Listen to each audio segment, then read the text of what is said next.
오늘은 요한복음 14장 27절부터 29절 말씀에 기초해서 요한복음 강의 60번째 말씀을 여러분들에게 전하겠습니다. 나의 평안을 너희에게 주노라 라는 제목의 말씀입니다. 오늘은 종교개혁 500주년 기념 주일입니다. 다시 말해서 500년 전에 마르틴 루터가 화석화된 종교를 개혁하고 오늘날 개혁 종교를 이룬 날입니다. 기억하시죠? 루터가 95개조 반박문을 루텐베르크 성당에 붙임으로써 시작이 되었습니다. 그러나 우리는 생각하기를 종교개혁했다고 하니까 우선 루터하고 무슨 많은 사람들이 시스템적으로 해가지고 천주교의 그런 병폐를 오늘날 그런 말 많이 하던데 적폐청산 여러 사람들이 막 적폐청산하고 이렇게 해서 개혁을 했다라고 생각하기 쉽습니다. 시간이 하도 지났잖아요. 500년 지났으니까. 그러나 결코 그렇지 않습니다. 그 당시 천주교 상황은 뭐였냐면 한 500만 원, 50만 원씩 주면 면죄부를 살 수가 있었습니다. 면죄부가 뭐냐면요, 그 사람의 죄를 다 없애고 더 이상 고백을 안 해도 죄를 고백하지 않고 천국에 그냥 갈 수 있는 천국행 직행열차 티켓이었습니다. 500만 원인가 50만 원 정확하게 기억이 안 나는데 주면 면죄부 하나 살 수 있는 그런 분위기였습니다. 그만큼 종교도 아니었죠. 하나님께 대한 신앙 자체가 굳어서 말하자면 교조화된 거라고 합니다. 그거를 진리가 오래 지나면요 시간이 되면서 막 섞여요. 이것저것 다 갖다 붙이는 겁니다. 그러다 보면 뒤에 가서는 전부 다 혼합돼 가지고 이게 처음 것인지 뒤에 것인지 다 짬뽕이 된 거예요. 그 상태를 닥트린이라고 할 수도 있습니다. 교조화되었다고 합니다.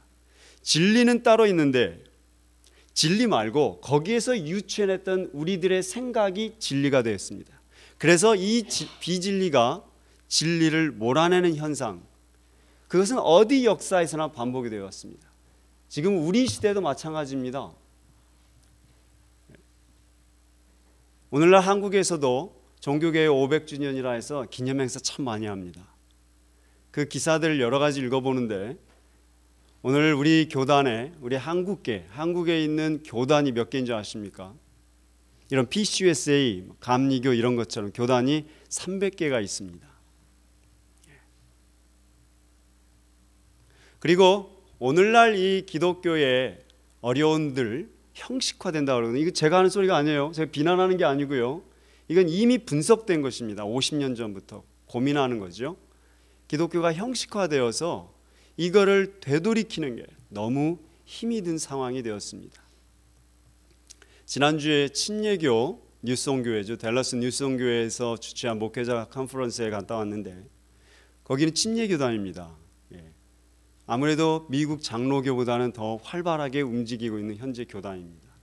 그 교단이 작년에 900개의 교회가 문을 닫았습니다. 물론 그 통계치가 문을 닫는 교회도 있지만 새로 개척되는 교회도 있기 때문에 상쇄를 합니다만은 지금 미국 교단들, 저희 PCUSA도 마찬가지입니다. 미국 교단들의 지금 몸부림이 뭐냐면요, 지금 있는 모든 교단들과 교회의 모습들을 다시 개혁하고자 할 때에 기존의 교회의 모습을 잡고 가기보다는 새로운 교회를 개척해 나가는 방향으로 많이 방향을 잡고 있습니다.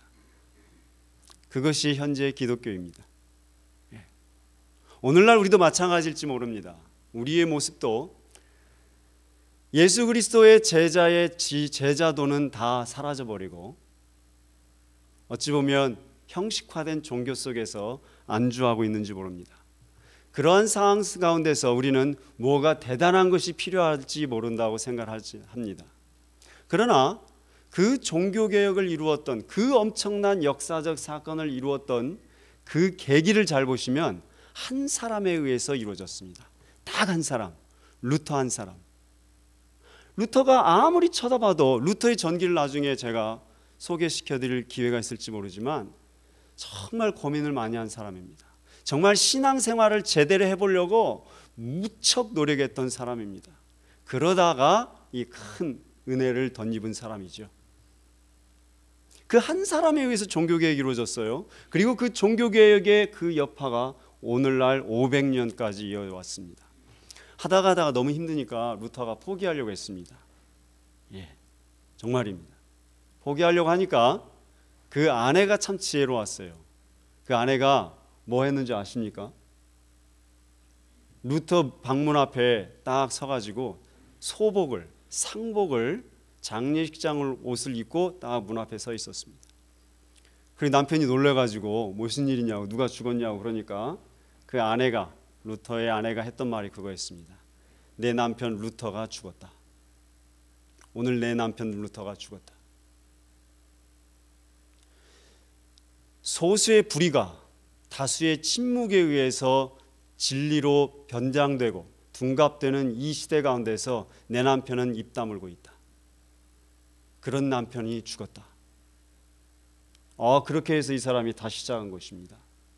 오늘날 종교개혁은요, 마틴 루터 부부에 의해서, 두 사람에 의해서 이루어진 것입니다. 뭐 대단한 뭐가 필요할 것 같죠? 용기 있는 한 사람, 그 예수 그리스도의 평안, 예수 그리스도의 진리를 증거하고자 그 담대함을 품었던 그 한 사람에 의해서 시대가 바뀌었고 역사의 물줄기가 바뀌었습니다. 믿으십니까?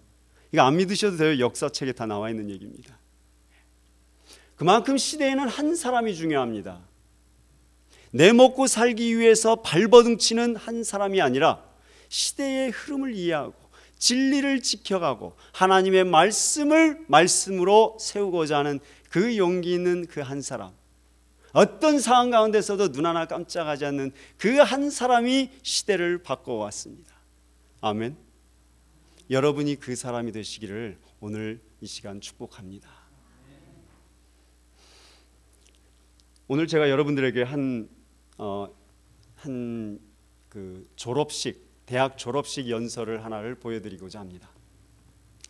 윌리엄 맥레이븐이라고 해군 제독 사성 장군이셨는데 이제 은퇴를 하고 모교인 듀크 대학교의 총장으로 가셨습니다.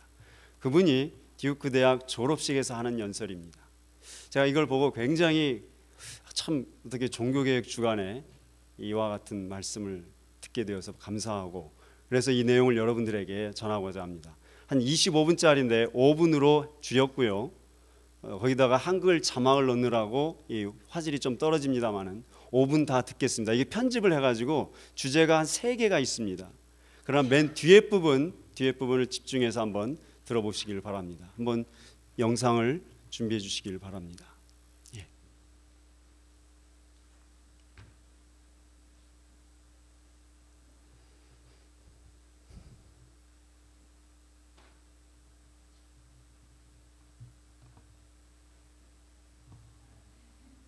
그 밑에 맨 왼쪽 코너에 플레이 버튼 한번 눌러보시기 바랍니다. In your bed.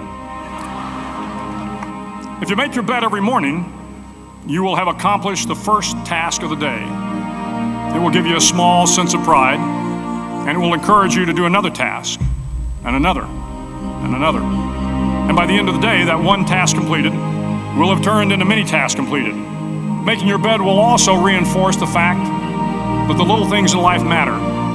If you can't do the little things right, you'll never be able to do the big things right. And if by chance you have a miserable day, you will come home to a bed that is made, that you made. And a made bed gives you encouragement that tomorrow will be better. To pass SEAL training, there are a series of long swims that must be completed. One is the night swim. Before the swim, the instructors joyfully brief the students on all the species of sharks that inhabit the waters off San Clemente. They assure you, however, that no student has ever been eaten by a shark, at least not that they can remember. But you are also taught that if a shark begins to circle your position, stand your ground. Do not swim away. Do not act afraid. And if the shark, hungry for a midnight snack, darts towards you, then summons up all your strength and punch him in the snout, and he will turn and swim away. There are a lot of sharks in the world. If you hope to complete the swim, you will have to deal with them. So if you want to change the world, don't back down from the sharks. Over a few weeks of difficult training, my SEAL class, which started with 150 men, was down to just 42. There were now 6 boat crews of 7 men each. I was in the boat with the tall guys, but the best boat crew we had was made up of the little guys, the Munchkin crew, we called them. No one was over 5'5". The Munchkin boat crew had 1 American Indian, 1 African American, 1 Polish American, 1 Greek American, 1 Italian American, and 2 tough kids from the Midwest. They out-paddled, outran, and outswam all the other boat crews. The big men in the other boat crews would always make good-natured fun of the tiny little flippers the Munchkins put on their tiny little feet prior to every swim. But somehow these little guys from every corner of the nation and the world always had the last laugh, swimming faster than everyone and reaching the shore long before the rest of us. SEAL training was a great equalizer. Nothing mattered but your will to succeed, not your color, not your ethnic background, not your education, not your social status. If you want to change the world, measure a person by the size of their heart, not by the size of their flippers. The 9th week of training is referred to as Hell Week. It is 6 days of no sleep, constant physical and mental harassment, and 1 special day at the Mud Flats. The Mud Flats are an area between San Diego and Tijuana where the water runs off and creates the Tijuana Sloughs, a swampy patch of terrain where the mud will engulf you. It is on Wednesday of Hell Week that you paddle down to the Mud Flats and spend the next 15 hours trying to survive the freezing cold, the howling wind, and the incessant pressure to quit from the instructors. As the sun began to set that Wednesday evening, my training class, having committed some egregious infraction of the rules, was ordered into the mud. The instructors told us we could leave the mud if only 5 men would quit. Only 5 men, just 5 men, and we could get out of the oppressive cold. Looking around the mud flat, it was apparent that some students were about to give up. It was still over 8 hours till the sun came up. 8 more hours of bone-chilling cold. The chattering teeth and the shivering moans of the trainees were so loud, it was hard to hear anything. And then one voice began to echo through the night. One voice raised in song. The song was terribly out of tune, but sung with great enthusiasm. One voice became 2, and 2 became 3, and before long, everyone in the class was singing. The instructors threatened us with more time in the mud if we kept up the singing, but the singing persisted. And somehow the mud seemed a little warmer, and the wind a little tamer, and the dawn not so far away. If I have learned anything in my time traveling the world, it is the power of hope. The power of one person, a Washington, a Lincoln, King, Mandela, and even a young girl from Pakistan, Malala. One person can change the world by giving people hope. So if you want to change the world, start each day with a task completed. Find someone to help you through life. Respect everyone. Know that life is not fair and that you will fail often. But if you take some risks, step up when the times are the toughest, face down the bullies, lift up the downtrodden, and never ever give up. If you do these things, the next generation and the generations that follow will live in a world far better than the one we have today. And what started here will indeed have changed the world for the better.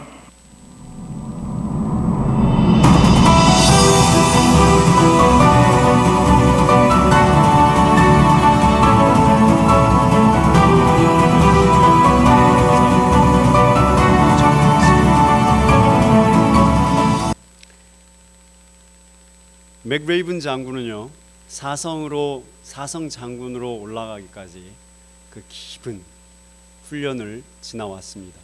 제가 아는 분이 그 한국의 네이비 실 팀입니다.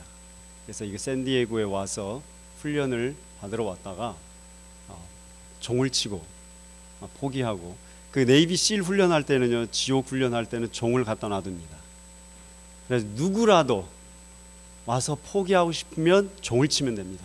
종 치면 집에 갈 수 있습니다. 저 교관들이 이게 짧은 내용이니까 그런데 그 안에서 교관들이 이렇게 한다고 합니다. 야, 뭐 그리 추운 데서 벌벌 떨어. 나와. 나오면 여기 따뜻한 숲이 있고, 나오면 여기 콘숲이 있고, 나오면 따뜻한 모포가 기다리고 있어. 포기해. 포기해. 지금 포기하면 집에 보내줄게. 지금 포기하면, 지금 나오면 따뜻한 네 방안이 기다리고 있다. 따뜻한 모포가 기다리고 있다. 포기할 사람은 지금 포기하라. 네이비실을 교육하려면 한 사람한테 엄청난 돈이 들어가기 때문에 150명 딱 모아놓은 다음에 어떻게 한다고요? 지옥 훈련을 집어넣어가지고 다 떨어뜨립니다. 42명 남았다고 하지 않습니까? 마지막에 임관한 사람들은 35명이 안 됩니다. 우리 송 집사님 잘 이해하시겠네요. 육군 사관학교도 마찬가지입니다. 웨스트포인트 처음에 모을 때는요 거의 2,000명 모읍니다. 딱 6주 훈련시키고 나면 하나 다 떨어져 나가 1,000명 됩니다. 그 다음 2개월 3개월. 미국은 수많은 대중을 놓고 일하지 않습니다. 퍼블릭 교육이 어쩌고 저쩌고 하지만요 신경 안 쓰는 이유가 뭐냐면요 상위 2% 교육이 진행되고 있기 때문에 그렇습니다. 미국은 리더십이 서 있으면, 리더가 서 있으면 결코 망하지 않는다, 국가는 망하지 않는다라는 신념을 갖고 있는 나라입니다. 한 사람이 서 있으면 결코 그 조국은, 그 민족은 망하지 않습니다. 500년 전에 마틴 루터가 그 자리를 지켰기 때문에 그 귀한 개혁의 물줄기를 이어올 수 있었습니다. 상어떼가 우글거릴 때 맥레이븐이 이렇게 얘기했습니다. 뭐라고요? 등을 돌리지 마라. 주먹으로 쳐버려라. 여러분 주위에도 상어떼는 드글거립니다. 왜 없겠어요? 사탄의 속임수는 드글거립니다. 거짓의 영은 득실거립니다. 여러분 주위를. 그럴 때 여러분이 등을 보이면 여러분은 끝나는 것입니다. 여러분은 진리의 편에 더 이상 설 수가 없는 것입니다. 이제 하나님은 마지막 때에 한 사람을 찾으십니다. 결코 무리 가지고서는 되지 않습니다. 상어 앞에서도 눈 하나 깜짝하지 않고 주먹을 날릴 수 있는 그 담대함, 그 한 사람을 네이비실이 찾는 것과 같이 그거보다 더하게 예수 그리스도는 그와 같은 사람을 찾고 있습니다. 그런 사람이 세상을 바꾸는 것입니다. 그런 얘기하죠. 사람들은 똑똑한 사람을 따를 것 같지요? 그렇지 않습니다. 사람들은 용기 있는 사람을 따르게 되어 있습니다. 마틴 루터가 용기가 있었기 때문에 그를 따라서 지켜왔습니다. 그러나 500년 전에 마틴 루터가 한 사람으로서 서 있었다면 2000년 전에 예수 그리스도가 그 한 사람으로 이 자리에 서 있었습니다. 우리 26절 말씀 같이 읽어보겠습니다. 27절 말씀 같이 읽겠습니다. 평안을 너희에게 끼치노니 곧 나의 평안을 너희에게 주노라. 내가 너희에게 주는 것은 세상이 주는 것과 같지 아니하니라. 너희는 마음에 근심하지도 말고 두려워하지도 말라. 지금 예수님이 딱 4시간 뒤면, 죄송합니다, 그렇죠, 4시간 5시간 뒤면 잡힙니다. 여러분 아무리 악한 사형수라고 해도요 사형장 당일, 사형 당일이 되잖아요. 느낍니다. 간수가 딱 부르면요 오줌 질질 싸면서 못 나옵니다. 그걸 양쪽에서 딱 붙잡고 끌고 나오잖아요. 발을 못 댑니다. 이 교정교도관에게서 직접 들은 이야기입니다. 간증을 들은 얘기입니다. 질질질 끌려 나옵니다. 죽음의 공포라는 것은요 여러분이 안 겪어봤으니까 뭐 죽으면 죽지 이러지만요 인간은 죽음의 공포를 이길 수 없습니다. 절대로 못 이깁니다. 어떻게든지 우리 육체의 반응이 나타나게 되어 있습니다. 그런 가운데 예수님께서 이렇게 얘기하십니다. 내가 너희에게 나의 평안을 끼치노니, 이렇게 얘기합니다. 끼치노니 이 단어는 무슨 말이냐면 내가 유산으로 물려준다 이 소리입니다.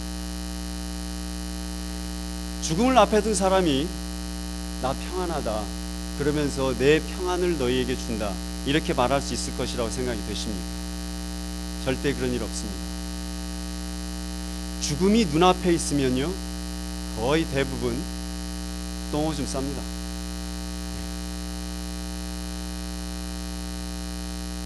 지금 예수님께서 나의 평안을 끼친다 이렇게 말씀하시는 것이 단순히 지나가는 뭐 좋은 소리, 문학적인 소리처럼 들리신다면 여러분 하나님 말씀을 예수 그리스도의 삶을 다시 한번 묵상해 보시면 좋겠습니다.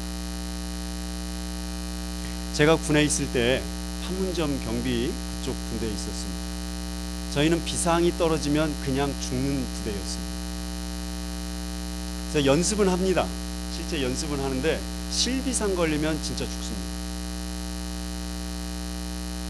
3년 동안 있으면서 실비상 안 걸리기를 기도하면서 살아가는 것입니다. 그렇기 때문에 저희는 구타가 없습니다.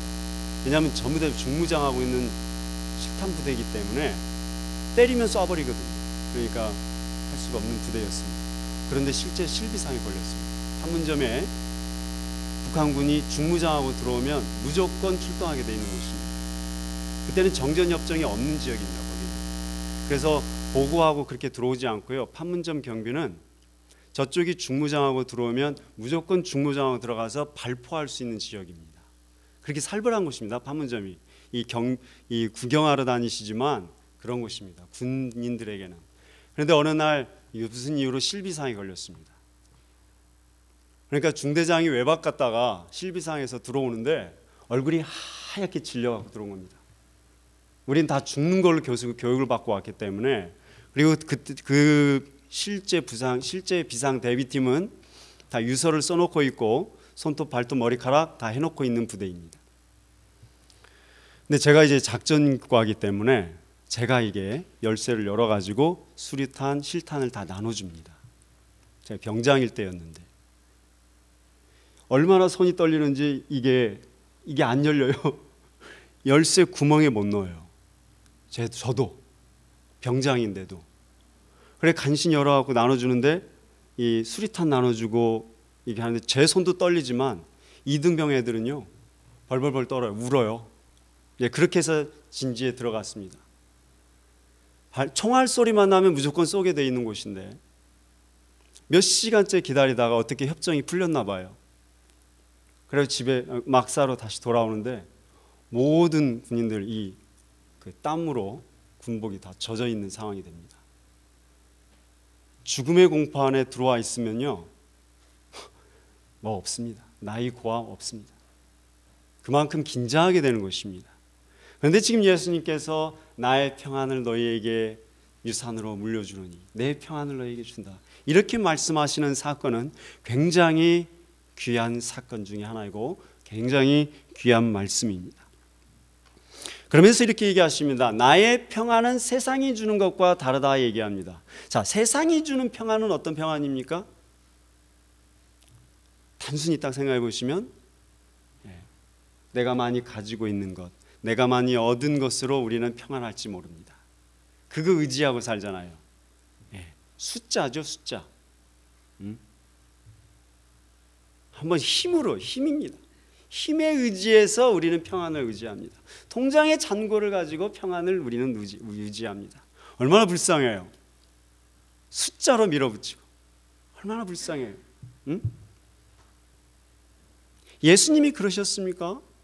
예수님이 따지면은 사역을 했어도 참 3년 내내 해서 12명 건질까 했더니 그 중에 하나는 변절하고 말이죠. 그리고 막판에는 다 떠나버리고 도망치고 부인하고 수제자라는 사람은 모른다고 3번씩이나 얘기하고 예수님처럼 세상에서 실패한 자는 없습니다. 예수님처럼 목회 못한 사람은 없습니다. 예수님처럼 설교 못한 목사는 없습니다. 그런 존재예요. 그러니까 세상의 경영학적인 경제적인 관점으로 성경을 읽으시면 크게 위험합니다. 성경을 보시면 우리의 경제학적인 관점은 하나도 통하지 않습니다. 왜요? 양 99마리가 있어도 한 마리를 잃어버렸으면 한 마리를 찾으러 가야 되는 거예요. 우리는 한 영혼에게 목숨을 걸어야 돼요. 왜요? 예수가 그러하셨거든요. 예수가. 제가 경제학적으로 틀린 거예요, 사실은. 우리는 99마리를 쫓아다닐지 모릅니다. 우리는 9,900명이 이 자리에 모이기를 원할지 모릅니다. 아무 소용없더라고요. 댈러스 뉴성교회에 3,000명이 모인답니다, 주일 예배에. 그러니까 등록은 한 4,500명 더 있을 거예요, 최적 인원. 박윤아 목사님이 저한테 와서 그러더라고요. 지난번에 목사님 가서 만나고 참 가슴이 짠하고 아팠는데 다시 만나게 돼서 고맙습니다. 그렇게 얘기하시더라고요, 인사를. 그러면서 하는 소리가, 목사님 3,000명 있는 교회나 목사님 30명 있는 교회나 똑같습니다. 참으로 귀합니다. 그분은 좀 제대로 하시는 것 같더라고요. 숫자에 관련 없이 3,000명, 300명, 3만 명, 30명 똑같다는 것입니다. 똑같다. 우리 자리 지킵시다. 자리 지킵시다. 어떠한 상황이 있어도 우리는 자리 지켜야 합니다. 그렇게 설교를 하시는 걸 들었습니다. 우리가 갖고 있는 평안의 근거가 무엇인지 여러분 다시 생각하시면 좋겠습니다. 예수 그리스도를 만나시고 예수 그리스도의 은혜로 평안을 누리신다면, 아멘, 감사합니다. 그 평안이 여러분의 심령과 여러분의 인생에 깊이 자리 잡으시기를 기도합니다. 세상에서 손가락질 받고 세상에서 철저히 실패했던 예수 그리스도가 우리의 평안의 근거가 되어야 됩니다. 수적으로 따져볼까요? 예수처럼 수적으로 실패한 사람 어디 있어요? 우리는 그를 따르는 바보 같은 사람들입니다. 그래서 사도 바울이 그리 얘기했습니다. 우리는 세상이 멸시하는 십자가의 도를 따르는 자들이다. 어리석은 자들이란 얘기예요. 저희는 오늘 예수님께서 나의 평안을 너에게 준다 그랬습니다. 왜 굳이 평안을 준다 얘기하지 않고 나의 평안을 주노라 얘기하셨을까요? 왜 나의 평안일까요? 27절 말씀 같이 보겠습니다. 아닙니다. 28절 말씀입니다. 28절 같이 읽겠습니다. 내가 갔다가 너희에게로 온다 하는 말을 너희가 들었나니 나를 사랑하였더라면 내가 아버지께로 감을 기뻐하였으리라. 아버지는 나보다 크심이라. 아멘. 예수님이 왜 나의 평안이라 얘기하셨습니까? 이 이야기입니다. 나의 평안의 근거 무엇입니까? 내가 아버지한테 갔다가 다시 온다 얘기합니다. 이 말 무슨 말입니까? 네? 무슨 말입니까? 예수님이 아버지께로 가는 걸 뭘 말하는 것입니까? 죽음입니다. 십자가의 죽음이죠. 다시 오는 걸 뭘 말씀하십니까? 재림, 부활해서 다시 오시는 것입니다. 무슨 말입니까? 지금 예수 그리스도는 몇 시간 뒤에 자기 앞에 눈앞에 죽음이 있고 육체의 그 곡한 고통이 있지만 그가 아무것도 아니라는 거예요. 예수님한테는. 예수님에게는 죽음이 아무것도 아닙니다. 예. 예수님은 이미 죽음을 넘어선 존재입니다. 그러니 평안할 수밖에. 여러분, 밤에 잠자러 가시는데 막 죽을 것 같고 두려우신 분 한번 손 들어 보세요. 잠자려고 하는데 두려우신 분 없습니다. 평안하시죠. 피곤해 죽겠는데 빨리 자야죠. 빨리 자고 싶은 거예요. 우리는 예수님의 마음을 조금이라도 이 부분을 헤아리고 싶다면 그걸 생각해 보시면 어떨까 싶어요. 예수님에게 있어서 죽음은 우리에게 있어서 잠과 같은 것이라 할 수 있습니다. 예수님에게는 결코 죽음의 두려움이 없었습니다. 그렇기에 죽음 앞에서도, 그 극한의 고통 상황 속에서도, 죽음과 같은 고통 상황 속에서도 예수님은 그 제자들에게 말씀하셨습니다. 나의 평안을 너에게 주노라. 내 평안을 너에게 유산으로 남겨준다. 이 땅에서. 그러니까 평생 평안하라 이 소리입니다. 유산. 아버지가 돌아가시기 직전에 자녀에게 유산을 주면 그 유산이 어떻게 됩니까? 자녀들에게는 평생 뇌리 속에 남아서 기억으로 가지 않겠습니까? 그 이야기입니다. 내가 여기 당신들에게, 너희에게 내 평안을 유산으로 주는데 이 말은 평생 동안 평안하라 이 소리입니다. 어떤 상황 가운데서도 굴하지 말고 평안하라 이런 얘기를 하고 있습니다. 사람들이 왜 그렇게 막 다웅다웅하면서 살아가는지 아세요? 죽지 않으려고 합니다. 죽을 것이 두려우니까. 인생을 헛살았으니까, 가진 것이 없으니까 죽음이 가까이 오면 올수록 두려운 것입니다. 죽음을 극복하지 못했기 때문에 죽음에 가까이 이르면 이를수록 헛짓을 하게 되는 것입니다. 성경의 대표적인 사람들이 그거잖아요. 솔로몬, 히스기야가 말년에 굉장한 왕이거든요. 말년에 어떻게 됐습니까? 하나님이 15년 생명을 연장해 줬습니다. 그 15년 동안 인생을 망쳤습니다. 인생은 말년이 중요하다는 것을 계속 열왕기서는, 역대서는 얘기를 하기 시작합니다. 우리는 그래서 죽음을 극복하기 위해서 굉장히 많이 노력을 합니다. 죽음이 아니라 죽음의 두려움을 극복하기 위해서 막 뭘 쌓아두거나 얻으려고 하거나 그렇게 되죠. 대표적인 케이스는 죽음은 없다라고 얘기를 합니다. 그러니까 무슨 말이냐 이 얘기입니다. 산은 산이고 물은 물이다라는 불교의 사상은 죽음에 대한 회피를 의미하는 것입니다. 네, 말씀을 드리는 것입니다. 아니면 내가 우주의 중심이다, 나다, 내가 최고다, 네? 그렇게 돌아가기 시작합니다. 사고가. 그것이 오늘날 뉴에이지입니다. 뉴에이지 사상입니다. 결국 오늘 세상을 지배하는 사상들의 근본은 어디에 있냐면요, 죽음입니다. 죽음. 인간의 사상은 다 이 죽음을 해결하기 위해서 뿌리를 두고 올라오게 되는 것입니다. 그런데 잘 보시면요, 예수님께서 오늘 28절에 얘기하십니다. 결코 예수님은요 뜬구름 잡는 얘기하지 않으셨습니다. 죽음에 대해서 예수님은 결코 뜬구름 잡는 얘기하지 않았습니다. 내가 갔다가 너희에게로 다시 돌아온다 얘기하십니다. 그러므로 평안하라 이 소리입니다. 죽을 걱정하지 마라, 헛짓거리 하지 말라는 얘기입니다. 그러면서 예수님께서 말씀하십니다. 뭐라고 얘기하십니까? 아버지는 나보다 크시다 얘기합니다. 하나님 아버지 나보다 크시다. 크다니까 이렇게 하나님이 큰 존재 이게 아니고요. 하나님의 영적 실제. 하나님은 그 누구도 대적할 수 없는 존재란 뜻입니다.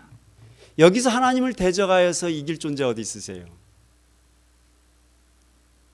하나님이 붙잡으신 교회, 하나님이 사랑하신 교회를 대적해서 이길 존재는 없습니다.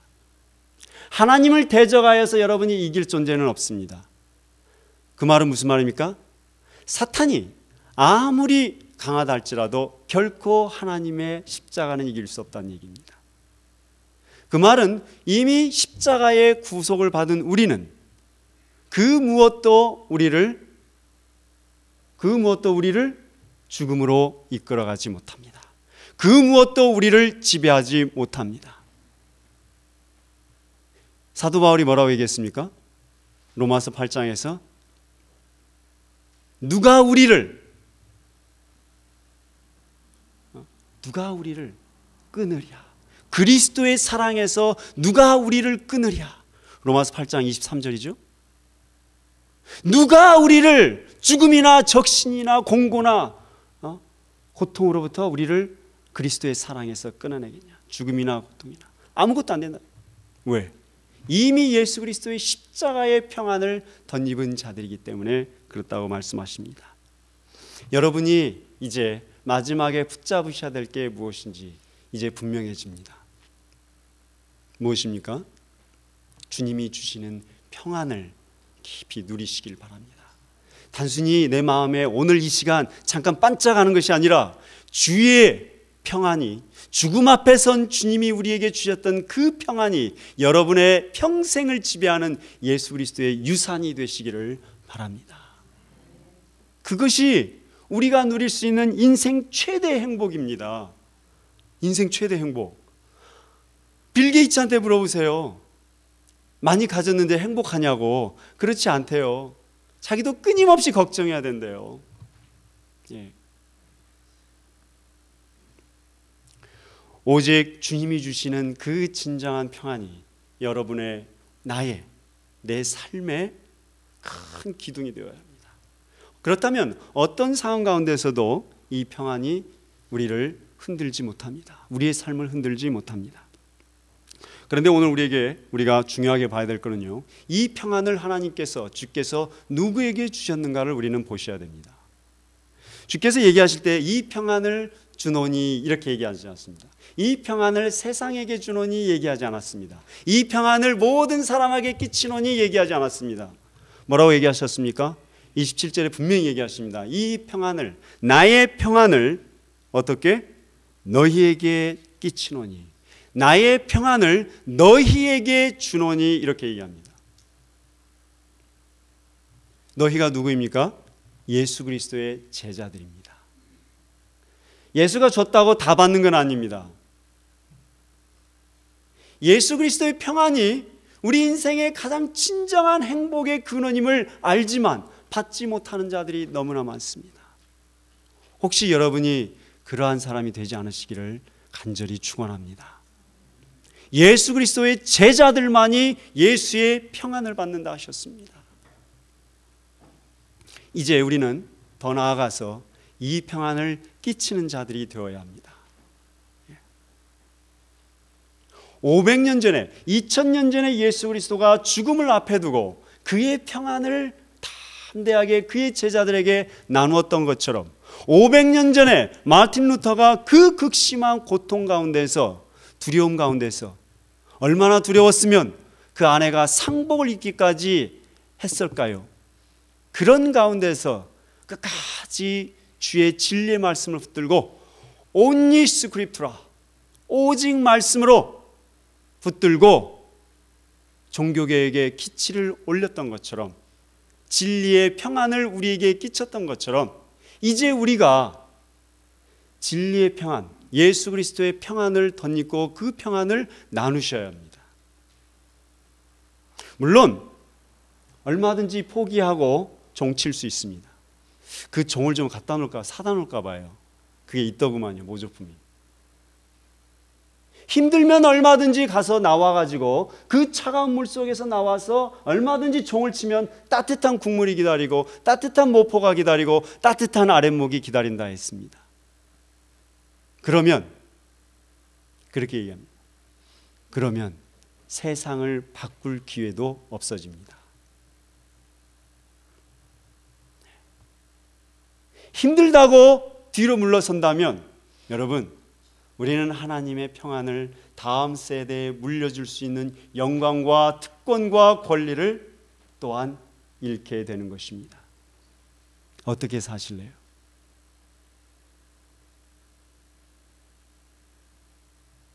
이제 여러분은, 나는 예수 그리스도의 평안을 어떤 상황 가운데서도 증거하고 나눠야 하는 존재들입니다. 예수의 평안을. 그 말은 무슨 말이냐면 내가 평안하셔야 돼요. 상어떼가 울거리고 달려들어도, 온 지붕이 무너질처럼 바람 불어도 평안하십니까? 평안하지 않다면 우리가 예수 그리스도를 잘못 알고 계신다는 얘기입니다. 예수 그리스도처럼 근심 걱정에 쌓여서 벌벌벌벌 떨어야만 했을 존재도 없습니다. 그렇지 않으세요? 다 알았잖아요, 예수 그리스도는. 누가 어떻게 자기를 돈 덜진지 알았잖아요. 그러나 그 자리에 있었습니다. 물러서지 않았습니다. 그 평안, 그 예수님의 평안, 그 주의 평안을 너희에게 끼치노니 주께서 여러분에게 말씀하십니다. 그 평안을 받으시고 그 평안을 나누시고 즐겁게 인생 사시기를 축복합니다. 기도하겠습니다. 하나님 아버지, 예수 그리스도의 제자인 우리에게 평안을 끼치도록 사명을 주신 것 감사합니다. 주님, 이제 그 그리스도의 평안이 우리 심령 깊은 곳에 자리 잡게 하시고 그 평안을 하나님 나누는 자 되게 하옵소서. 고통과 어려움과 바람 불지라도 굴하지 않고 넉넉하게 이겨내며 그 평안을 전할 수 있는 믿음의 용장들로 불러주옵소서. 단순한 사병들이 아니라 하나님 진리를 붙든 하나님 나라의 장교들로, 하나님 나라의 지도자들로 저희를 세우셨다면 주님 그 부르심에 합당하게 응답하게 하여 주옵소서. 하나님의 응답에 반응 않을 때에 하나님께서 쓰신다 하셨습니다. 아버지여, 우리가 이 땅 가운데서 우리의 물질을 의지하고 있는지 우리의 숫자를 의지하고 있는지 돌아보게 하여 주옵소서. 우리가 진정 예수 그리스도의 평안을 의지하며 살아가는지 돌아보게 하여 주시옵소서. 주의 평안을 끼칩니다. 예수 그리스도 이름으로 기도합니다. 아멘, 아멘.